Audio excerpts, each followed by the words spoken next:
Welcome to Music History Monday for April 29th, 2024. I'm Bob Greenberg, and the title for today's podcast is The Duke. If you haven't already, please consider joining me on my subscription site at patreon.com/RobertGreenbergMusic, where I blog, vlog, podcast, pontificate, review, and bloviate 4 to 6 times a week. We mark the birth of the Duke on April 29th, 1899, 125 years ago today, in Washington, D.C. By the Duke, we are not here referring to the actor John Wayne, who was born on May 26, 1907, in Winterset, Iowa, but rather Edward Kennedy Duke Ellington, one of the greatest songwriters and composers ever to be born in the United States. Aside from their shared nickname, it would appear that the only thing Duke Ellington had in common with John Wayne was that they both suffered from lung cancer. In Ellington's case, cancer killed him at the age of 75 on May 24, 1974, at the Columbia Presbyterian Medical Center in New York City, and not at the UCLA Medical Center in Los Angeles, as is inexplicably claimed on certain websites. Born in Washington, D.C., he grew up at 2129 Ida Place, now Ward Place, Northwest, in the district's West End neighborhood. His father, James Edward Ellington, worked as a blueprint maker for the Navy Department and on occasion as a butler, sometimes at the White House.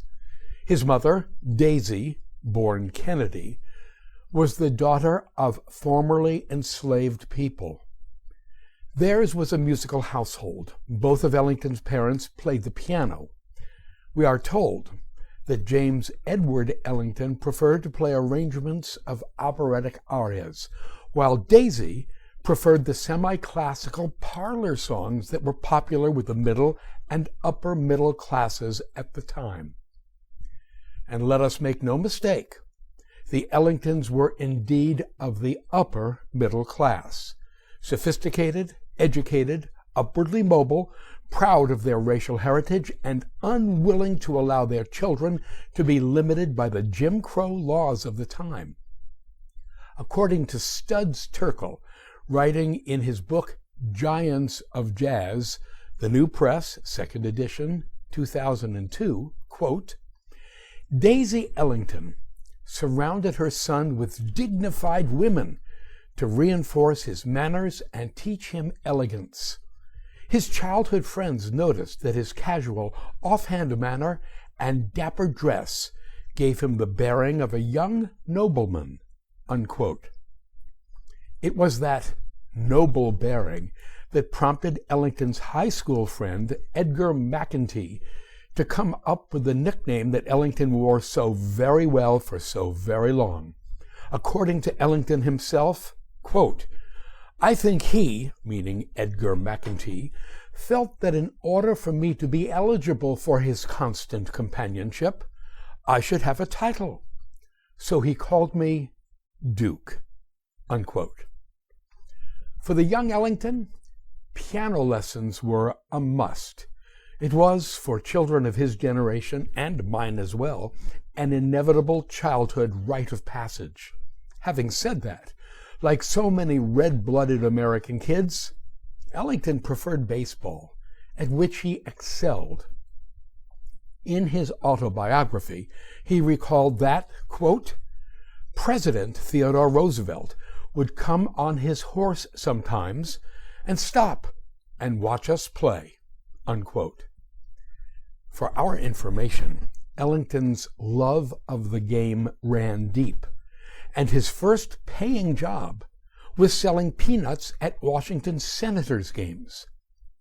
And because we all should know, the Senators, also known as the Nationals, played in D.C. from 1901 to 1960. It was in 1960 that the team broke the collective hearts of its district fans and moved to Minnesota, there to become the Minnesota Twins. Twins, as in the Twin Cities of Minneapolis and St. Paul. Ellington's first piano teacher was the spectacularly named Marietta Clinkscales. Oh my God, who could make such a name up? As a teenager, he took up ragtime piano and studied harmony, though as a teen his growing love of music shared equal time with a real talent for painting and design.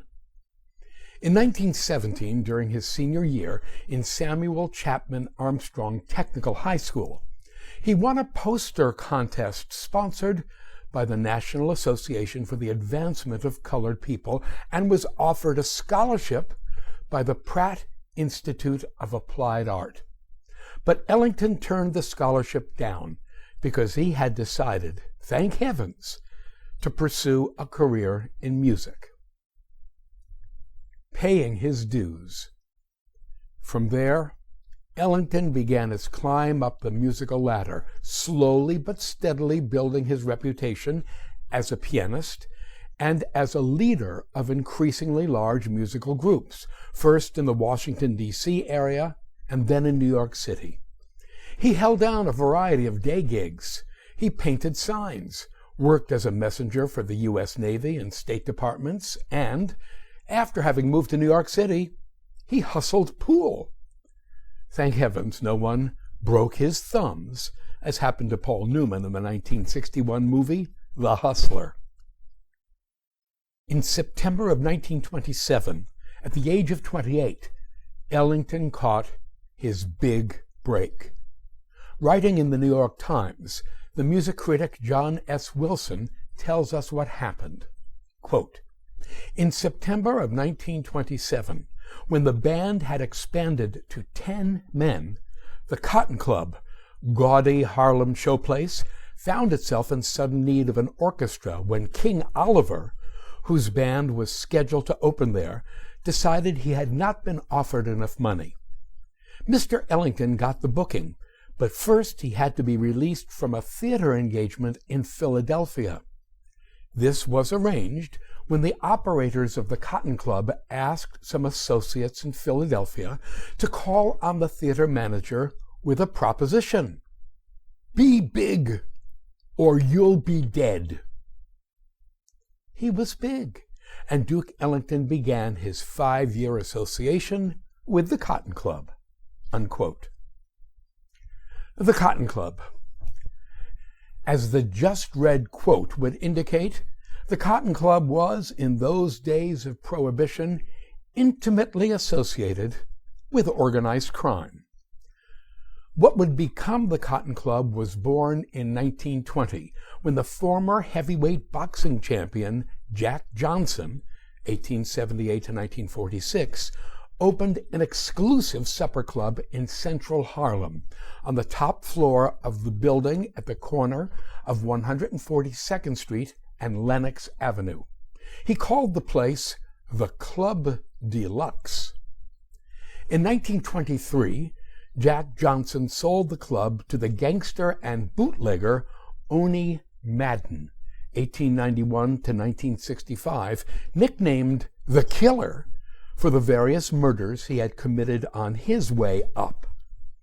Madden had just been released from Sing Sing prison after serving 7 years for ordering the killing of a rival, a gentleman named William Little Patsy Doyle Moore. We may assume that in purchasing the Club Deluxe, Mr. Madden made Mr. Johnson an offer he couldn't refuse. A fascinating tidbit. It was at exactly this time that Madden hired a young pal, a former professional boxer, dancer, and minor league baseball player, to be his wheelman, meaning his driver. That young pal's name was George Raft, 1901 to 1980, who went on to become a movie star who specialized in portraying gangsters. In 1924, Owney Madden reopened the former Club Deluxe as the Cotton Club, primarily as a place to sell vast amounts of his bootlegged wine, spirits, and beer. Despite the fact that the Cotton Club was located smack dab in the middle of Harlem from its opening in 1924 until 1936, when it was moved downtown, and despite the fact that it featured the best Black American performers of the time, it was a whites-only establishment.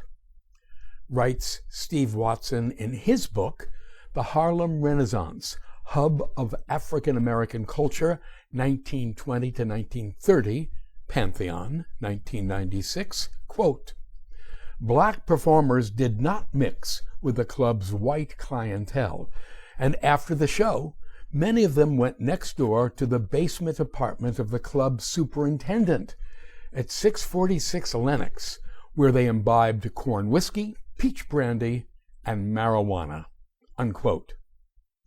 The decor of Owney Madden's whites-only Cotton Club reflected pretty much every racist trope of the time. Murals depicted Black people as savages in jungles and as enslaved people in antebellum plantation South. We are told that, quote, "A 1938 menu included this imagery with illustrations done by Julian Harrison showing naked Black men and women dancing around a drum in the jungle. Tribal mask illustrations made up the border of the menu," unquote. Back to Duke Ellington. The Duke Ellington Orchestra was the Cotton Club's house band from December 4th, 1927 until June 30th, 1931. As the band leader, Duke Ellington was expected to write and perform jungle music that played into the Cotton Club shtick, music heavy on drums, bass, and growling brass. But Ellington and his orchestra performed other music as well, and it was his association with the Cotton Club that made Duke Ellington a household name. That's because the orchestra was the featured act in a weekly, nationally syndicated radio broadcast direct from the Cotton Club. According to Ellington's obituary in the New York Times, the broadcast was nightly, which frankly doesn't sound quite right. It was during this period that Ellington wrote the music for the first of his classic songs, including Mood Indigo, 1930, and It Don't Mean a Thing If It Ain't Got That Swing of 1931. My friends, the list of great Duke Ellington songs harmonically influenced as much by Claude Debussy and Maurice Ravel as by blues and jazz, is a lengthy one. Here are just a few such titles, every single one a charter member of the Great American Songbook. Sophisticated Lady, 1933. Solitude, 1934. In a Sentimental Mood, 1935. Prelude to a Kiss, 1938. Cottontail, 1940. Don't Get Around Much Anymore, 1940. I Got It Bad, and That Ain't Good, 1941. And Satin Doll, 1953. Please keep in mind that Ellington's signature song, Take the A-Train, was composed in 1939 by Ellington's arranger and sometimes compositional collaborator, Billy Strayhorn, 1915 to 1967. Along with his songs, it was during the early 1930s that Ellington began writing extended works for his orchestra, works that defy categorization. Yes, they employ what might be called the jazz idiom, and with it, a degree of improvisation. But at the same time, they go far, far beyond the 32-measure songs or 12-bar blues structures that characterized most jazz works. They are musical compositions in the traditional sense, and they display a degree of artistry that made Ellington, well, unique. In tomorrow's Dr. Bob Prescribes post, We will pick up from here as we encounter just such a composition, Ellington's Diminuendo and Crescendo in Blue, composed in 1937. Specifically, we will discuss Diminuendo and Crescendo in Blue as performed on the Duke's legendary album, Ellington at Newport, recorded live at the Newport Jazz Festival on July 7th and 8th, 1956. Until then, thank you.